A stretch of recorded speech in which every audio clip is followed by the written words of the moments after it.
and welcome to Homeside Chats. This is Andrea French, Executive Director for TAG, Transportation Advocacy Group.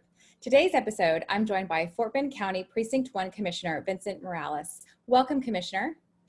Well, thank you, Andrea, and I appreciate you having me today, and appreciate the TAG board as well. Thank you, Commissioner. So during these chats, we've really focused on the day-to-day that our leaders are having to kind of succumb to during these challenging times.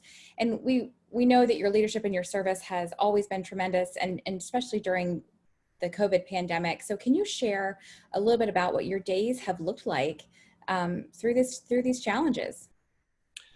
Well, obviously today looks a lot different than it did than a few weeks ago. Yes. When the first stay-at-home order was issued, my team and I got together and came up with a way that we could still conduct daily business. We sat down and we worked out a schedule that one person would be in the office each day for social distancing, and we would all be working remotely, most of us all from home.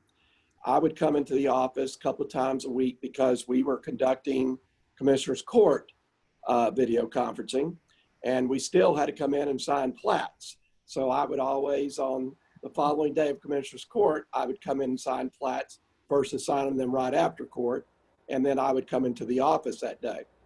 But a lot of my time was spent connecting the dots, I call it. When I would get calls of masks being available, or PPE in general being available, I would reach out to organizations such as Attack Poverty that was I'd worked with on locations within the county to distribute. Not only were they distributing food, but PPE products. I had a church in my precinct that reached out. They had gotten some masks that actually a doctor designed and created. Okay. And it was about, I want to say 2,000 masks. And I connected the dot there of getting those out. And so we could supply the community through that effort. When Richmond State School was identified as having some COVID-19 issues, isolated issues, I was able to also help them.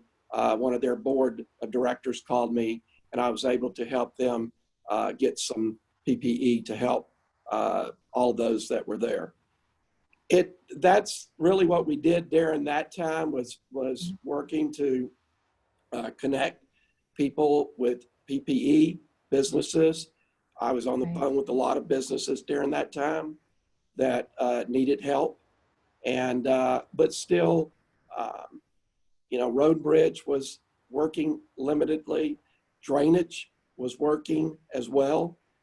You have to keep the tributaries mowed, or if we would get a hurricane or some type of flooding event, we would even have more trouble. So we still had to perform essential duties, as we called them, during that time. But we worked, it really worked out well to work remotely. I think that as you and as what we're doing today, and what I found through consultants and through just this morning, the CEO for Oak Bend Hospital and I have quarterly meetings. This was our first video conference meeting. And I don't know if that's going to change going forward in some cases. Right. I am meeting on a regular basis. If they request, I will meet in person. Of course, we practice social distancing. And but as far as a lot of my daily meetings now are some type of format of video conferencing. Right. Well, thank you for all of that and for adapting so easily to this new normal. I think when leaders show that it's can be seamless, it's helpful for us to follow suit. So thank you for that. Absolutely. Yeah. Also, I think our first Homeside chat was actually with Fort Bend County Judge KP George. And it was just, I mean, we didn't know what was happening. And it was Right. kind of command center, emergency operations, all of that. I do think that it has settled a bit into, we can kind of find our footing right now. Can you share how that has felt as far as an emergency operations movement through all of this, and what maybe the county has learned that is helpful moving forward? Well, definitely, we have put into a protocol, I guess you'd say, uh, the proper safety issues for our employees, protocols. We have also implemented safety procedures for those that are visiting our facilities now. We are doing Right. things a lot different. There's a new normal. You've probably heard that several times. There's Yes. a new normal now. We have, just like Commissioner's Court, we are having actual physical Commissioner's Court, but there's petitions now, plexiglass petitions between each commissioner. We do wear a mask. Okay. We do limit and the number of people that are in the chambers. And so it's a little bit different than what it used to be, where we would have people even Right. standing around the walls. All of our tax office, all of our different offices, libraries have all implemented either some type of division as far as safety barrier between those that are visiting and those that and our employees. So we have learned to accept a new way to mitigate COVID-19 so that we can go on and have a normal operation. Right. No, absolutely. And speaking of the new normal, can you talk a little bit about the budget impacts Fort Bend County, is looking at facing? We know that the sales tax is hitting now, but property tax probably won't hit until next year. Yes. Is what the projections are. And so, can you share how Fort Bend is preparing for that or handling that at the moment? Well, it was amazing to me how much money that a county brings in court fees, permit fees, and so forth. The county Right. actually lost a tremendous amount of money in those 6 weeks that we were shut down. I will tell you that we have taken steps to reduce our budget, our existing 2020 budget, by 20%. We have put a hiring freeze on our unfilled positions, and we are looking at the 21 budget of not more than where our 2020 budget was. Right. So we are definitely having to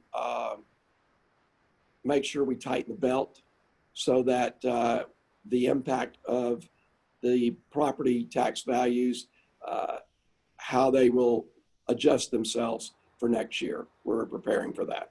Right. And so, and thank you for that. And thank you for, it's a time for much more conscious budgeting and much more careful look at things. And I think we're all personally and professionally doing that right now. Yes. Can you talk about, we'll go back a little bit and talk about the programs that were already underway. So the 2017 mobility bonds and where that stands right now.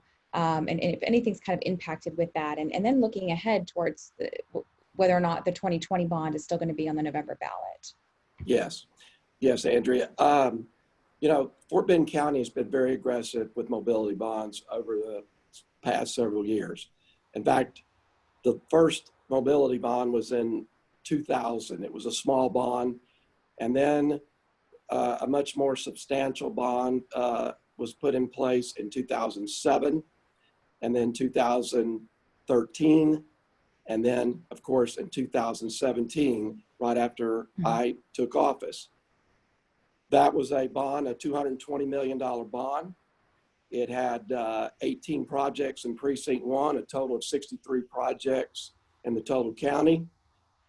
Today, we would have within, if we hadn't had COVID, we'd have in Precinct 1, we'd have every project, all 18 under construction. We do have and will move forward with a lot of those in construction. They're all designed.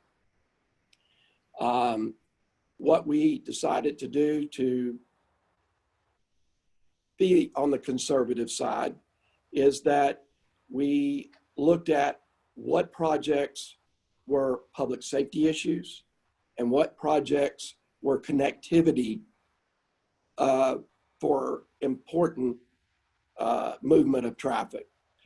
And so we have identified about half of those right now that we are going to definitely go to construction with this year.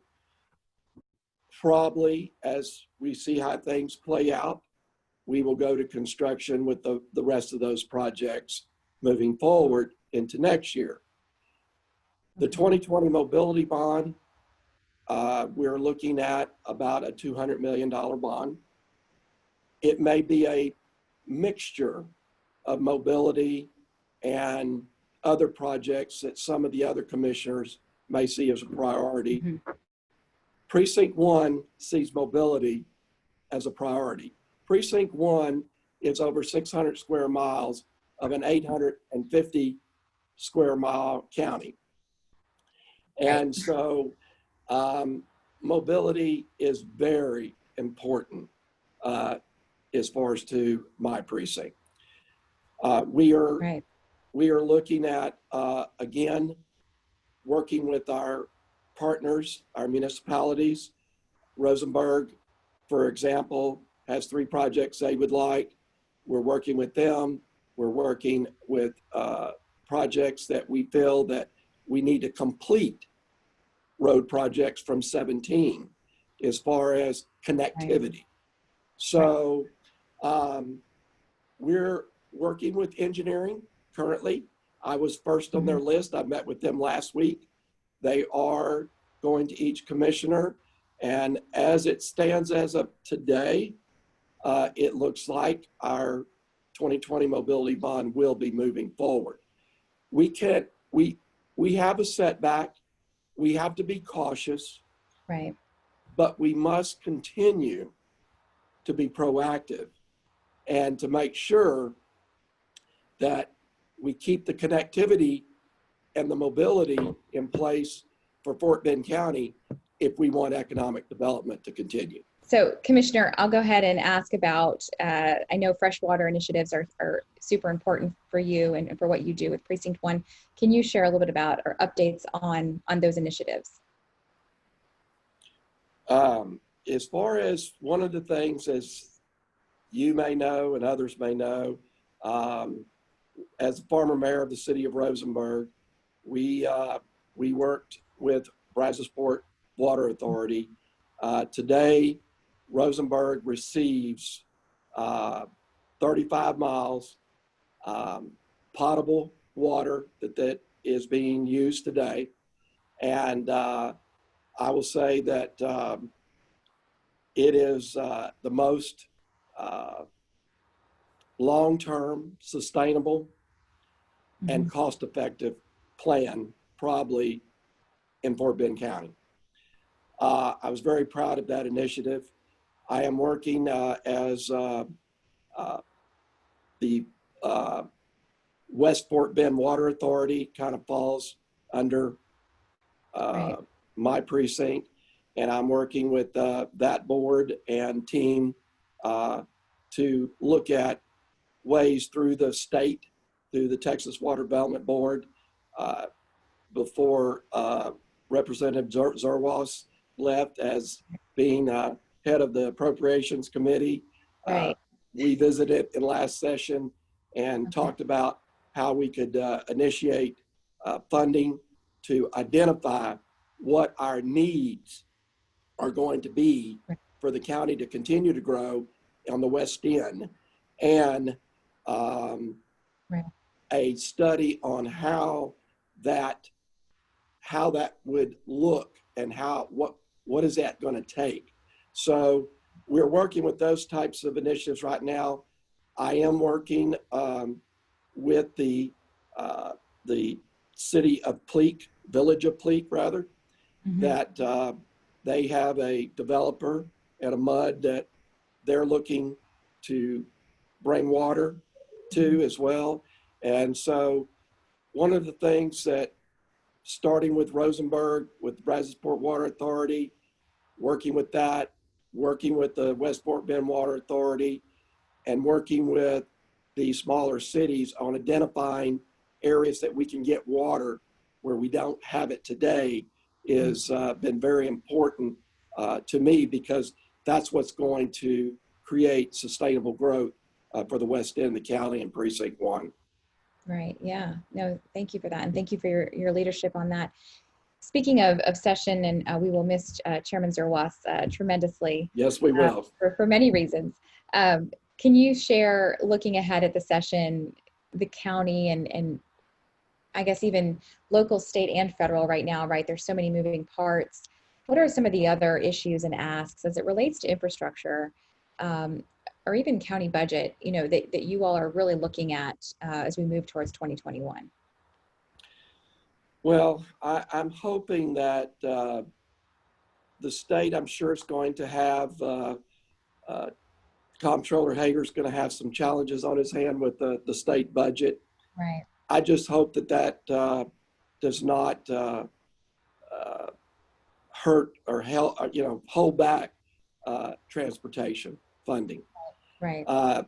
We have been blessed in the last couple of sessions, as you know, to be able to get the kind of funding through TxDOT, HGAC, that we are able to move forward on a lot of projects that has really spurred the growth, especially here in Fort Bend County. Right. Yeah. I do hope that going forward, that we will continue to make sure infrastructure is a priority. I know that there'll be a lot of other parts of the state budget that are going to be hurting. Right. As we are doing here in Fort Bend County, Andrea, taking the step of moving forward with a mobility bond to make sure that we stay ahead of the curve and not behind the 8 ball. Right. I hope that the state will look at that as well. We did not, maybe our 2020 mobility bond would have been bigger. Right. But at this point, we cannot sit back and do nothing. In fact, part of what I'm doing in my precinct is that I'm looking at least getting projects designed and shovel ready with right-of-way, utility relocation, and come back later maybe with a bond for the construction side of it. Okay. Working with the cities, municipalities, a lot of times all we do is fund 50% of their construction. Right. That would be in the bond.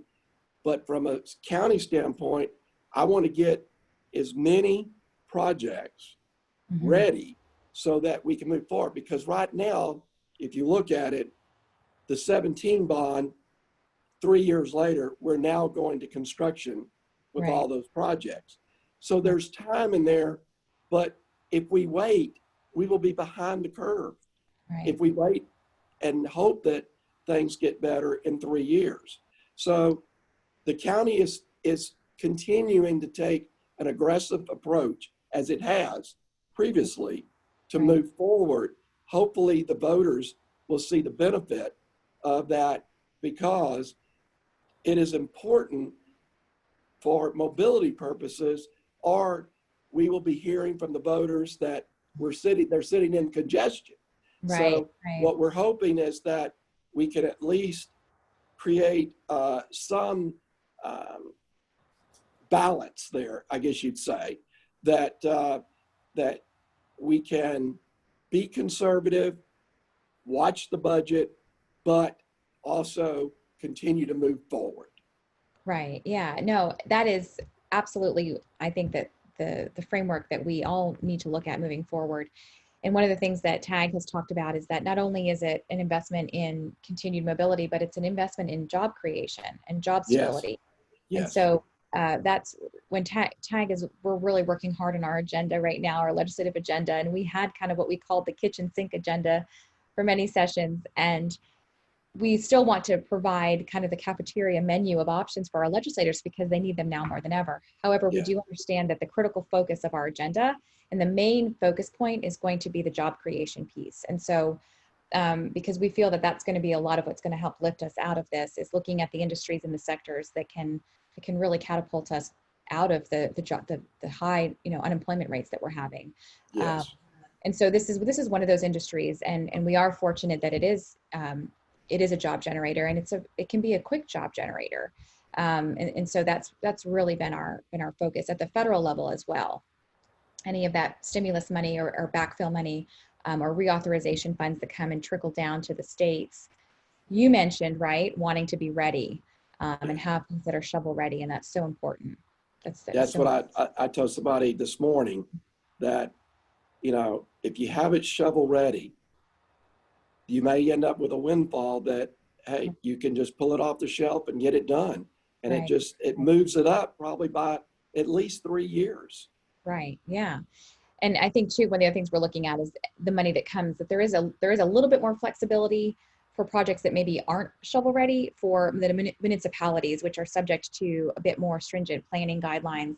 And it just takes them a lot longer based on their budget cycle. So there is some of that in there too, but we're looking, and we know things are coming. It's just a matter of what that package is going to look like at the federal level, and then what the state session is going to really reveal. We know for sure that we want to make sure that we hold on to the transportation funding that we have, and that it's not taken to be used for other things. That's our preference, of course. And, are there opportunities to lift other initiatives and issues? So, education, we know education is tied to the gas tax, right? 25 cents on the dollar. A lot of people don't know that, but is that an easy lift to do, or not easy, but is that we're all kind of working together to kind of raise both issues, which we know property tax relief and education are going to be two major things that the state's going to have to look at going forward. Yes. So we're really trying to look at everything, and we appreciate, the tenacity and the leadership and the forward thinking that you have and that you just described. And that as much as things have changed, we really have to try to focus on keeping things as normal as possible and moving things along as much as possible. Are there any other local issues that you kind of wanted to cover today, or anything you wanted to ask of us, being the industry community and the business community, and how we can support you? Well, one of the things I'd like to add, you mentioned property tax reform a while ago. Right. One of the things that happened right after Easter, I started getting numerous emails on property tax or property values. Right. So that's one thing that I was kind of an advocate for our constituents with, and will continue. That will be one of my issues working with the next session, is what we can do to create more transparency and a fairer protesting procedure. Right. We have a new chief appraiser here, and actually I've been visiting with Senator Colcourse on this. She's been very busy though, being chairman of HHS, but she was very gracious to visit with me and with her staff and Commissioner Myers on the appraisal process and values.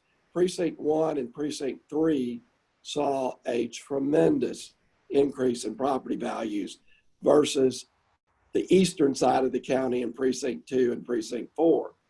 So I just think that we need to figure out a way to balance, again, that issue in this next session, because we're going to have issues with commercial properties, Right. and we don't want to have vacant properties if we can't create some type of fairness there across the board. So that's been one of my main issues after Easter, is working with our constituents on that. As far as, I just want to thank TAG for all of your efforts in keeping mobility as a priority in front of our state legislators. Right. And that is going to be, again, very important, as you mentioned, in this next session because of budget restraints. So anything I can do to help you all, but you have a great board and you have a great team. And I know that you will be out there advocating for us, especially here on the county level, that we need to see those TxDOT dollars still out there at HJC being able to help us with that. So I just appreciate what your group does. Well, thank you. Thank you so much, Commissioner. And I'll close with just a quick question. We've talked a lot about the professional side of what COVID has meant for you and the county. And I'm curious personally, what have you experienced and what have you learned from all of this? It's something that none of us have ever imagined. And so if you could share just for a minute what that's been like for you personally. Well, it has been difficult with parents that are still alive in their 80s, having to be very careful to be around them. It's been very difficult keeping a distance. Our grandchildren and there was a time in the beginning that there was that uncertainty, and so we did not really get together. It was very difficult for Gigi and Pawpaw. And so, that's so sweet.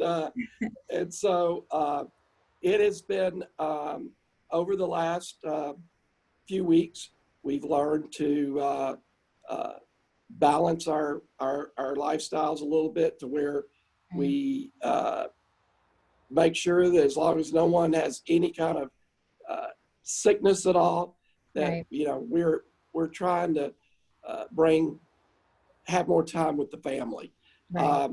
I will say this, that I've seen not just even my own family, but others, really, there's been a lot more family time, and it's been good for our youth, and it's really been good for families in general.